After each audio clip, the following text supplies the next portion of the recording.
Welcome to the Deep Dive. We explore those pivotal texts and moments in history that really shape our understanding. And today, we're tackling a big one, maybe the big one for ancient Israel. We're diving into 1 Kings chapter 12.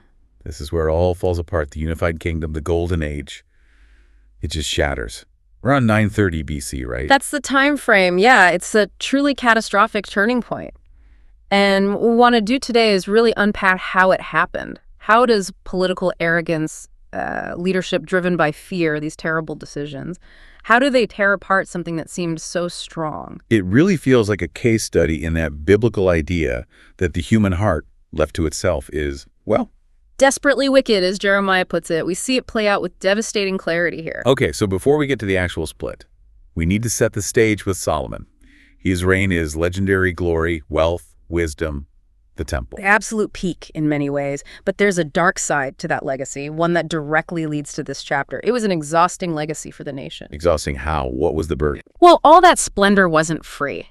It came at a huge cost, mostly borne by the common people, particularly those in the northern tribes, further from Jerusalem's wealth. You mean the taxes? Taxes, yes, massive taxes. But even more than that, it was the forced labor, the corvée. Solomon conscripted huge numbers of men for his building projects. Do we know how many? What kind of numbers are we talking about? The text mentions over 150,000 men involved in labor, with specific counts like 30,000 Israelites working in shifts. Think about that in a small nation. Maybe 1 in 10 working men pulled away from their fields, their families, their livelihoods. Wow. That's not just paying taxes. That's your life being commandeered. Exactly. It was state-mandated hard labor on a massive scale. Add to that the cost of political alliances, maintaining his incredibly large royal household. The 700 wives and 300 concubines. You mentioned that budget. Right. It created this immense pressure. Wealth at the top, yes, but simmering resentment underneath. And crucially, this wasn't just politics. There was a spiritual dimension already at play. You're talking about the prophecy. Before Rehoboam even takes the throne. Yes, 1 Kings 11. Solomon's drift into idolatry in his later years had consequences. God explicitly told him the kingdom would be torn from his son. But not completely torn away. He'd leave one tribe, Judah, for David's sake. For David's sake, and because of the covenant. So Rehoboam inherits a kingdom that's already fractured, spiritually speaking. God's judgment was decreed because of Solomon's sin. So divine sovereignty sets the stage, but human choices are going to pull the trigger. Perfectly put. God's plan will be enacted, but it's through the pride and folly of human leaders. Which leads us right into verses 1 to 3 of chapter 12. Rehoboam takes the throne, and his first move seems like, well, a blunder. He doesn't stay in Jerusalem. He goes north to Shechem. Why Shechem? What's the significance It's there? a huge political mistake. Shechem is deep in Ephraimite territory, the heartland of the northern tribes, the very people most burdened by his father's policies. So going there's like asking for their approval. It makes his kingship seem negotiable. Exactly.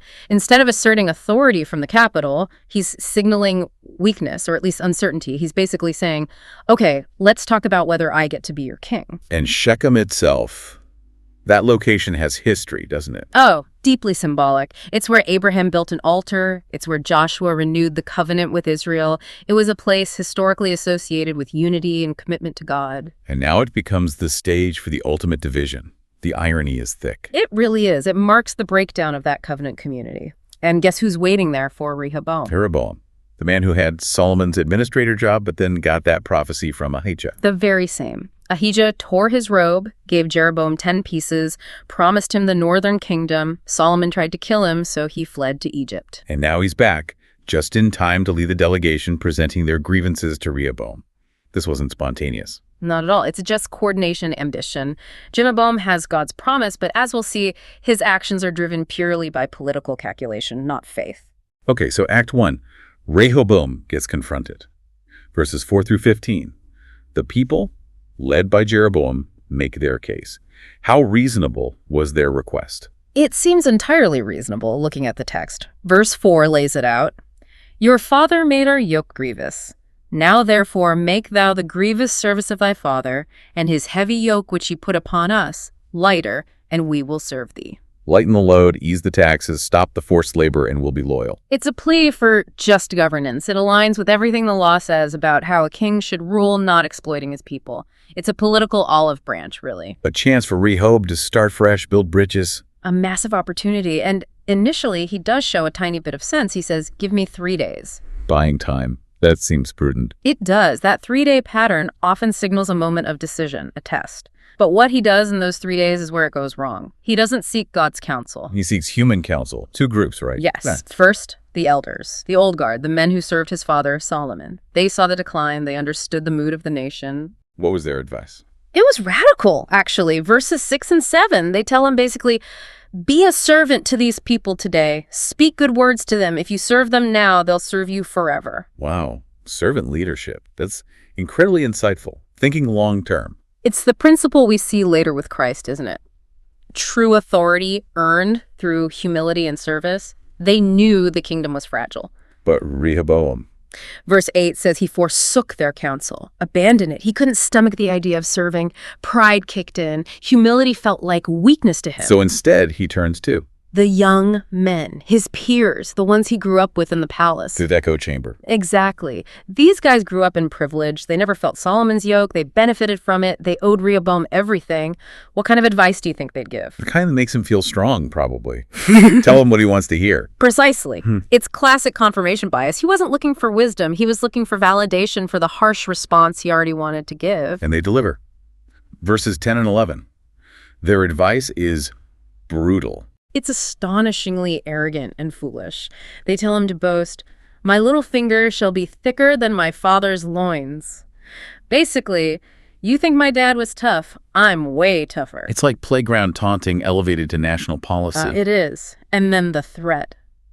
My father hath chastised you with whips, but I will chastise you with scorpions. Scorpions, what exactly does that mean? Is it just a metaphor? Probably not just a metaphor. Commentators suggest these might have been particularly vicious whips, maybe studded with metal or bone, designed to inflict maximum pain. Torture instruments, essentially. So the message is, submit or face even worse cruelty and oppression than under Solomon. No compromise, just dominance. Total contempt for their legitimate grievance. And Rehoboam, on the 3rd day, delivers this message himself, and the text adds, he spoke roughly to them. He adds insult to injury, prioritizing his ego over peace, over unity, over everything. He wanted to look strong, but he just ended up looking like a fool, sealing his own fate and the fate of the kingdom. Which takes us to that crucial theological statement in verse 15. This wasn't just Rehoboam being an idiot. No. The text is explicit. Wherefore the king hearkened not unto the people, for the cause was from the Lord, that he might perform his saying, which the Lord spake by Ahijah the Shilonite unto Jeroboam the son of Nebat. So God orchestrated this. How does that work with Rehoboam's free will? He made a terrible choice. He absolutely did. Rehoboam is fully responsible for his pride and cruelty. It was his sinful choice.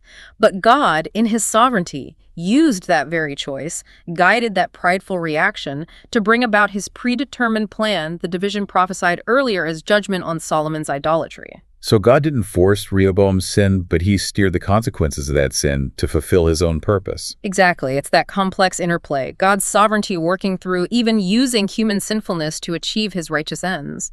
The behind-the-scenes spiritual reality directing the on-the-ground political disaster. Okay, that's a heavy concept. So Rehoboam delivers his disastrous answer. Act 2, the kingdom rips apart, verses 16 through 24. What's the immediate reaction from the northern tribes? It's instant and total rejection. Verse 16 gives us that famous defiant cry. What portion have we in David? Neither have we inheritance in the son of Jesse. To your tents, O Israel. To your tents. That sounds like packing up, going home. We're done with this whole monarchy thing. It's a complete repudiation of the Davidic dynasty and the Jerusalem-centric kingdom. We're out.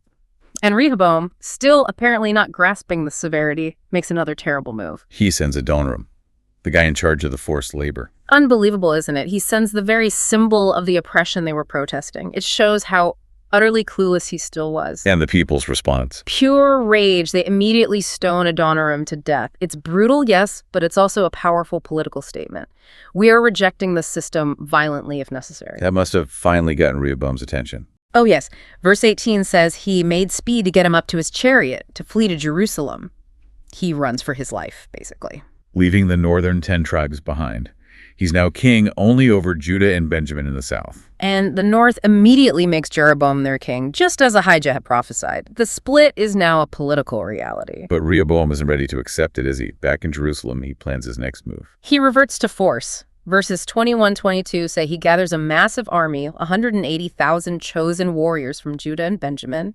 His plan: invade the north, crush the rebellion, and reunite the kingdom by force. Civil war. But God steps in again. Yes, another direct divine intervention. This time through the prophet Shemaiah. God sends him with a clear message for Rehoboam and his army. What's the message?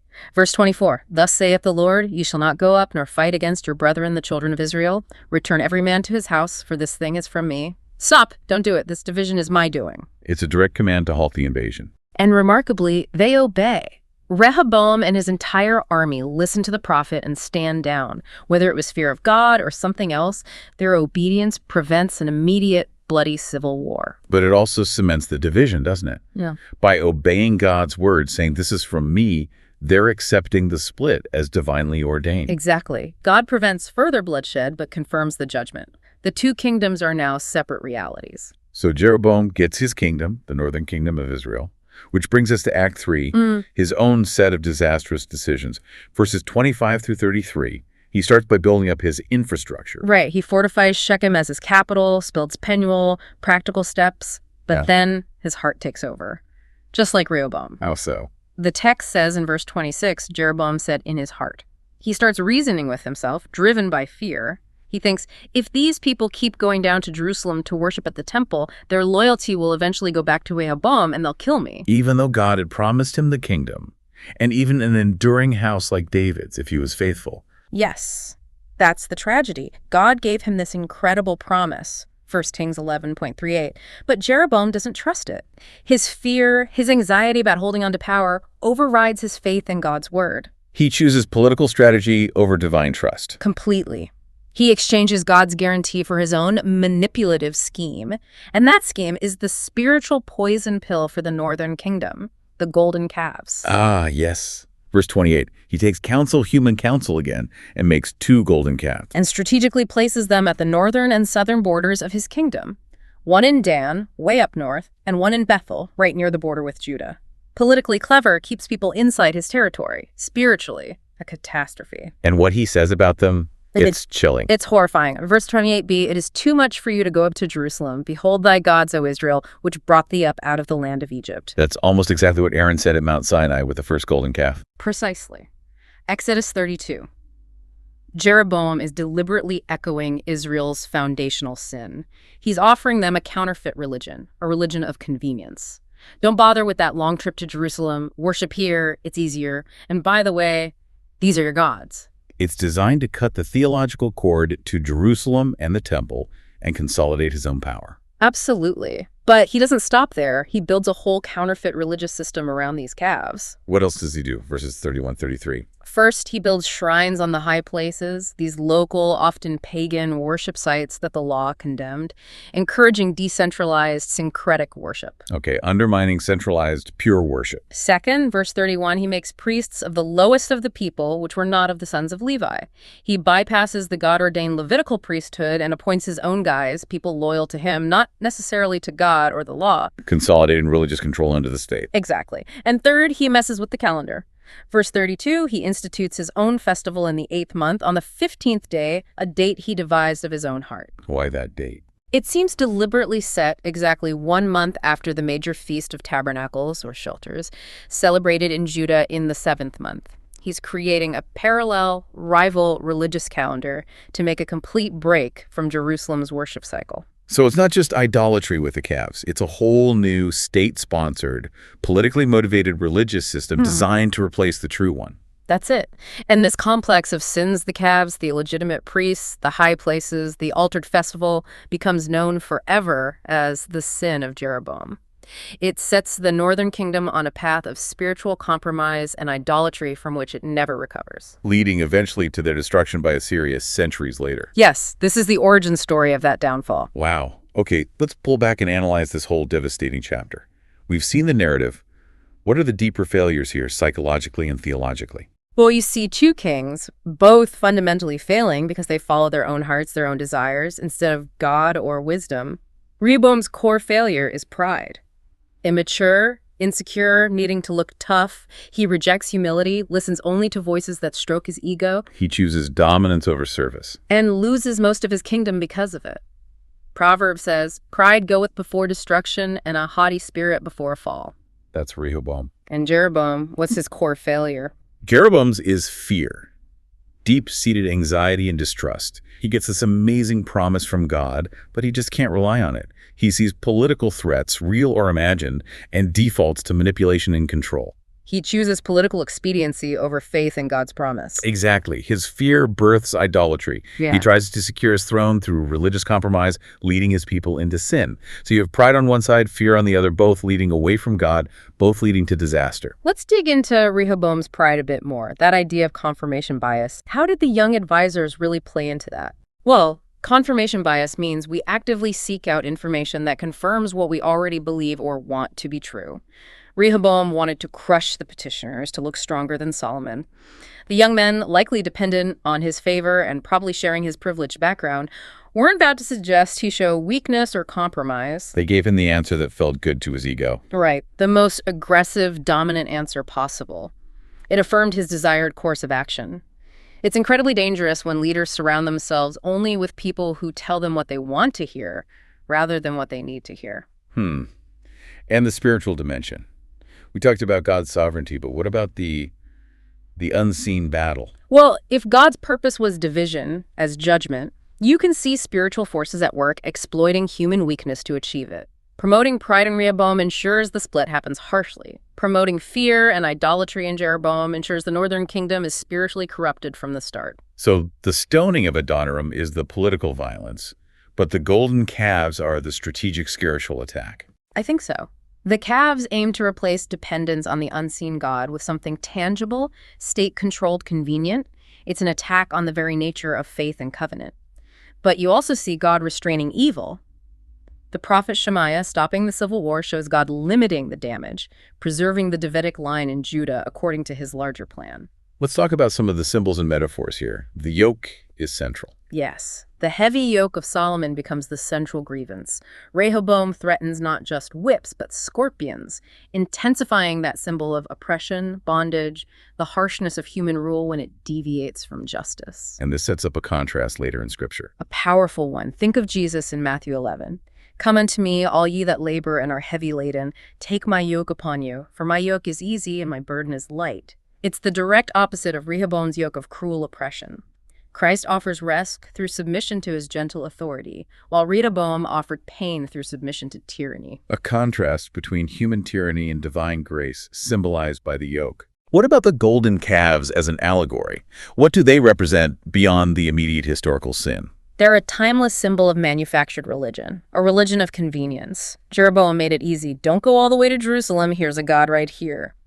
It represents our tendency to substitute tangible, human-controlled securities, whether it's political ideologies, materialism, technology, even our own self-reliance for genuine faith in the unseen God. We create gods we can manage, gods that serve our purposes, instead of serving the true God. Precisely. Anything we elevate to provide the security and meaning that only God can ultimately give becomes a golden calf. This all feels incredibly relevant. Let's connect it to today.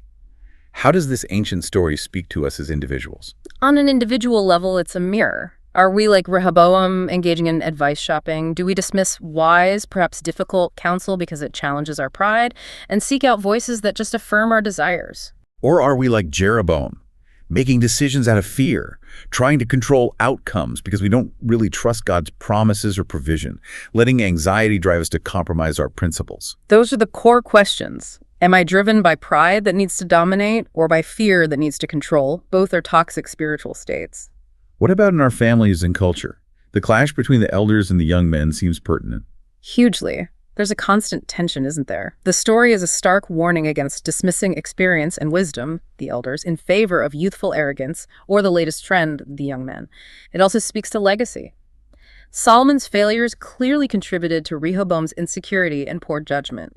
How we lead, how we live, impacts the next generation profoundly. And nationally. The parallels seem almost too obvious today. They really do. This chapter is a case study in national fracture. What happens when leaders meet legitimate grievances with contempt and increased force, like Rehoboam? Division. What happens when leaders manipulate faith for political gain, creating counterfeit loyalties, like Jeroboam? Division and spiritual decay. Contemptuous leadership plus politicized religion equals polarization and decline. It seems to be a recurring pattern. When power and ego trump service and principle, unity cannot hold. The split between Israel and Judah becomes a metaphor for any community, nation, church, even family torn apart by pride and fear. So wrapping this up, 1 Kings 12 is this devastating picture of how human self-will, Rehoboam's pride, Jeroboam's fear shatters unity, even God-ordained unity. They both faced immense pressure. Rehoboam, the pressure of expectation and rebellion. Jeroboam, the pressure of consolidating power and perceived threats. And both made choices rooted in self-preservation and self-aggrandizement rather than humility and trust. Rehoboam chose violence when he should have chosen service. Jeroboam chose manipulation when he should have chosen faith. Two paths, same source. The heart turning inward, relying on itself instead of looking upward or outward in wisdom. Which leaves us, and you listening, with that final provocative thought. When you face pressure, when your security or ego feels threatened, what's your default? Do you double down, assert control, enforce your will like Rehoboam? Or do you build idols, compromise principles, manipulate the situation out of fear, like Jeroboam? Or is there another way? The way of the elders' counsel, the way of Shemaiah's obedience, the way of trusting the promise even when it feels risky. The choice between self-reliance and faithfulness, played out dramatically in this ancient schism, is still the choice we face every day. A sobering deep dive indeed.